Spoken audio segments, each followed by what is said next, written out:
Hey there friends, Wes from Perfect Circuit here, and today we're going to take a look at one of my all-time favorite topics, sampling real sounds.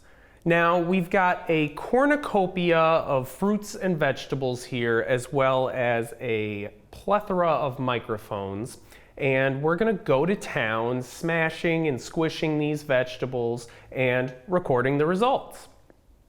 This idea was inspired by Foley artists who, if you're not familiar, are responsible for recording and creating the sounds that you hear in movies. Things like footsteps, clothing noises, even the horrendous sounds of interplanetary monsters and things like that. We're going to experiment with some of the ideas and techniques they use to build a sample bank. Now we've gathered a bunch of microphones and recording devices today just to illustrate the fact that you can do this with just about any tool that you've got at your disposal. While there are certainly best practices for microphone placement and recording, the best practice is actually to do it and get some practice.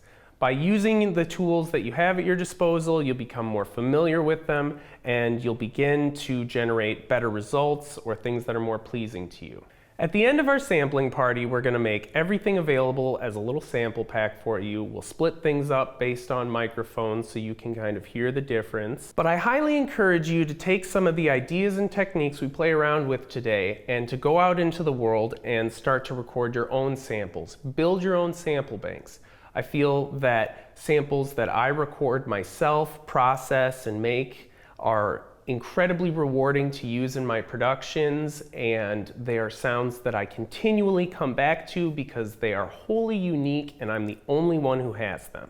Before we get our hands dirty, let's take a look at the mics we're going to use today. First off, we've got an SM57 with a windscreen. The 57 is a dynamic cardioid microphone. It's a workhorse of the industry. It's got a super high SPL level, which means it is incredibly sturdy, even for really loud sounds. Next up, we've got the Sennheiser MD421.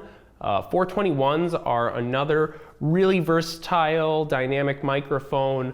I love them for drums, overheads. They can be fine on vocals. It's a really great microphone. Next up, we've got the WA14 from Warm Audio. This is a condenser microphone. It's based on the AKG 414. This particular microphone is modeled a little bit closer to classic vintage 414s. The 414 is another one of my all-time favorite microphones. It's got a bunch of different polar patterns. It's incredibly versatile. It picks up a wide range of sounds. It's absolutely wonderful. Next up, we've got the SM7B from Shure, which is another dynamic cardioid microphone, a favorite of podcasters and folks doing broadcast stuff. The 7B is an excellent mic for vocals and spoken word, but it is also a phenomenal dynamic cardioid microphone, so we're going to put it to good use today.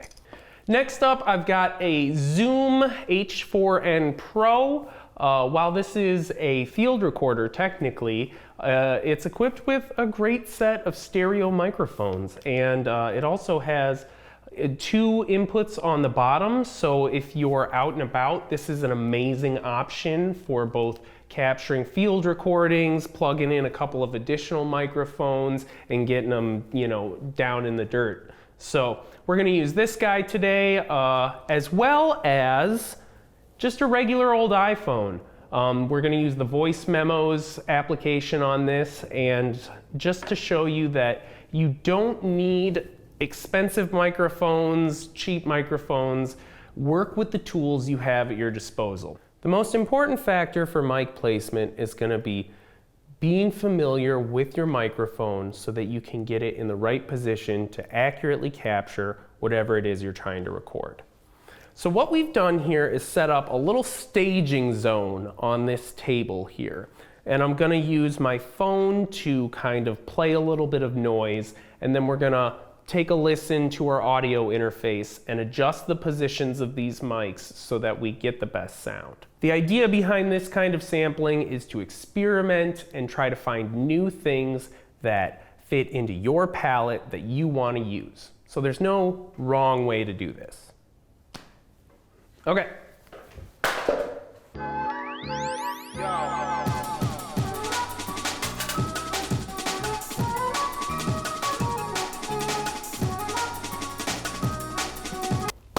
All right, now that that's done, let's make some sounds.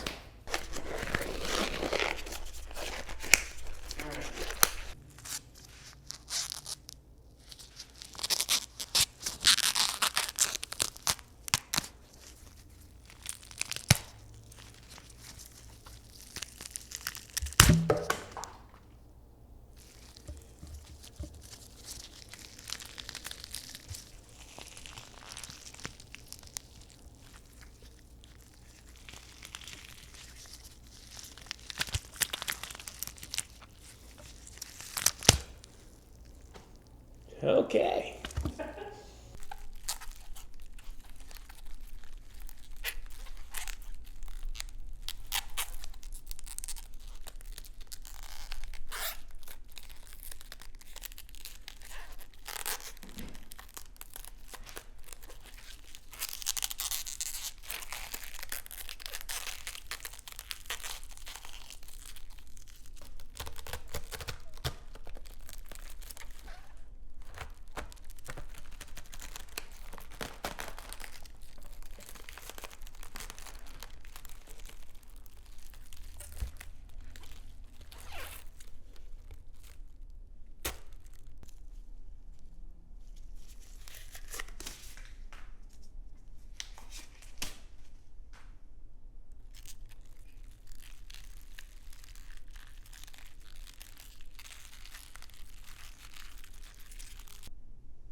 I'm lactose intolerant.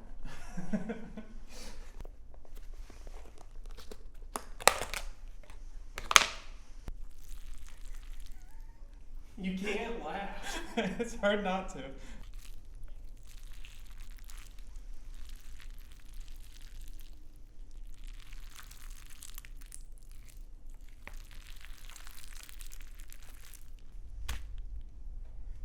More. Yes.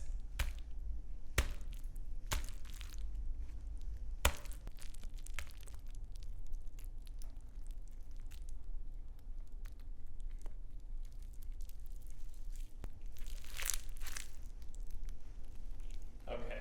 Okay.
Hey.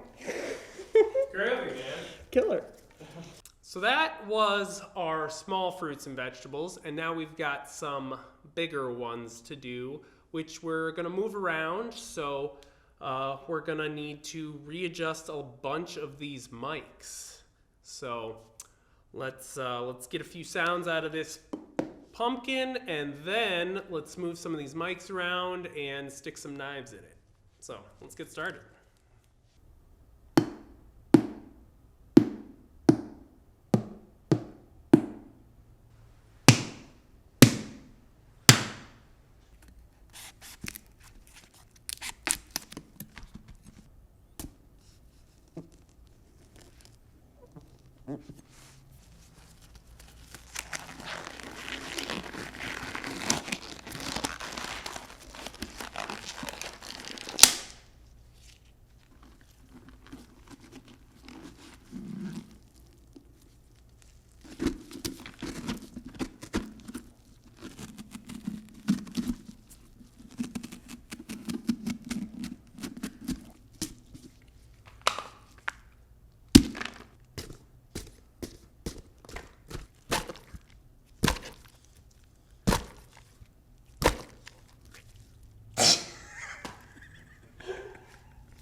It's a good sound.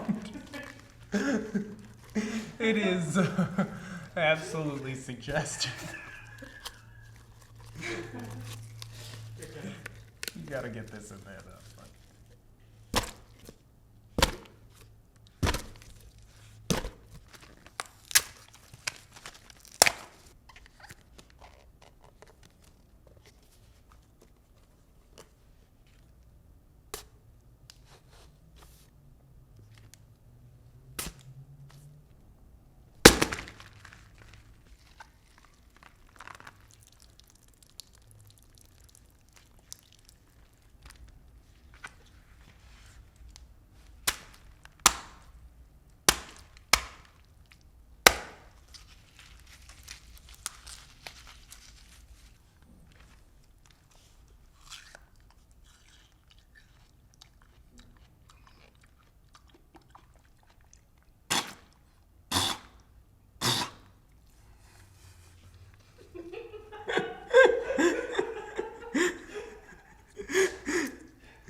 You're hunched over like a cup.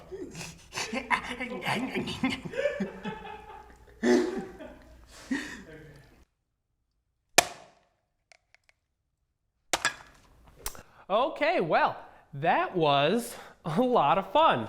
I feel like we got a ton of good sounds and some really interesting textures. So we're gonna go do a little bit of organization, sample management, and of course processing, and we'll see you in a sec. And we're back again. No. So now that we've organized our samples, we've got them all chopped up, topped and tailed, what we can do is start to use them in our compositions. We can sprinkle them on top to add a little bit of extra character where we see fit. We can go for the low-hanging fruit and turn them into fun little percussion samples. You have to edit the normal clap out there. Or we can start to heavily process them and pull at the audio, kind of really dig our teeth into it and turn them into something completely different and wholly unique. Now, we did a ton of that with these samples and the content that we recorded, but we got so carried away with it and had so much fun that we're gonna have to do a separate video on processing audio with external gear. It's gonna be a blast, so stay tuned for that one. But in the meantime, we'll show you just a couple of things that we really like to do with some of these samples in regards to hardware and software. So first off, anything with a good solid transient makes a good percussion sample. A lot of these carrot cracks, pumpkin punches, cucumber slices, they make really, really fun, short, fast attack percussion samples, and they have an interesting and unique timbre that really makes them stick out in a mix, so I highly recommend you use them for that. We also got a ton of really interesting textures, like macaroni sounds, and Brian's cabbage undressing performance is absolutely astonishing. It's full of really unique cabbage sounds. Those kind of samples are really, really fun to throw into things like resonators or to pitch way, way down. Something like this macaroni sound can take advantage of the Digitac's ability to pitch down almost 60 semitones and really start to introduce digital artifacts and a little bit of noise. If you throw that through some delays and reverbs and then scrub around with filters, you get a really interesting sound bed.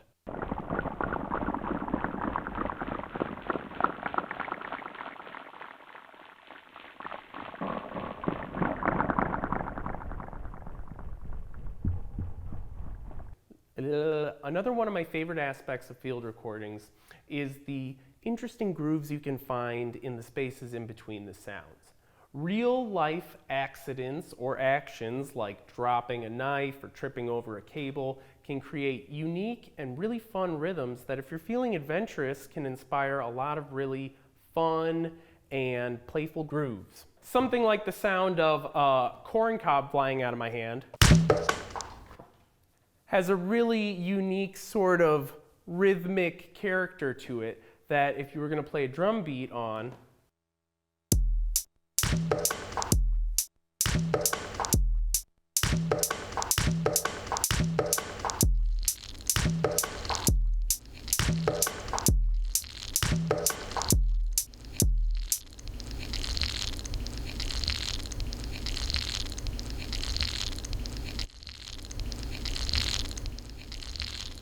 it's a gross, nice, fun sound. Okay. Of course, naturally, these samples are going to be fun as heck to throw into a DAW. I've been playing around with them like crazy. That's how I've done a lot of my processing. Let's take a look at a few of the sounds that I've been cooking up here in the very flexible and limitless canvas of digital audio workstations. Okay, so here's the sound of some corn flying out of my hand, processed through some bit crushers and some vinyl distortion. Pretty fun. Here's that same sound we heard earlier with our rhythmic thing, but in reverse. And here is some of Brian's cabbage, thrown through some granular stuff, some digital distortion, saturation, just kind of a whole bunch of things.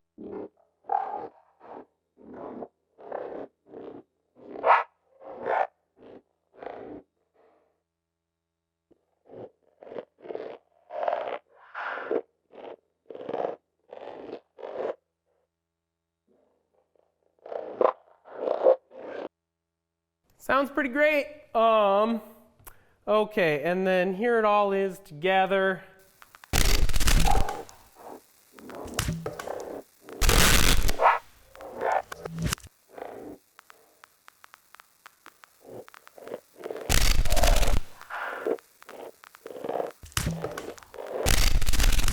All right, so now here's some drums and some other sounds to make it sound a little bit more like a very West-style song that's full of grime and horrible digital awful artifacts.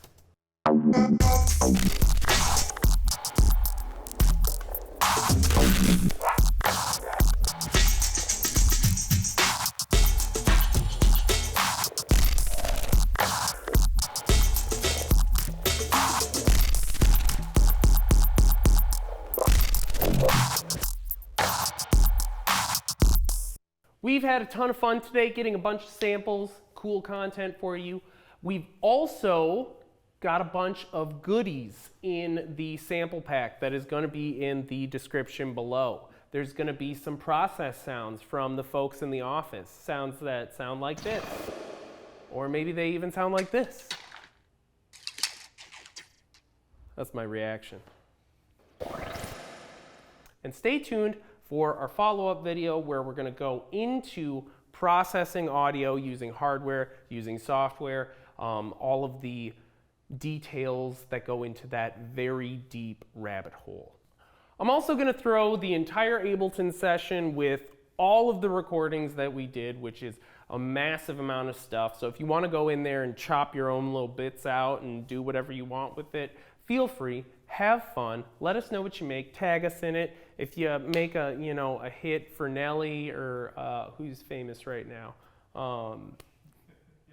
Who's famous? Miley Cyrus. You know, get us a break. But yeah, until next time, make sure to like, subscribe. We love you. We'll see you later. Bye.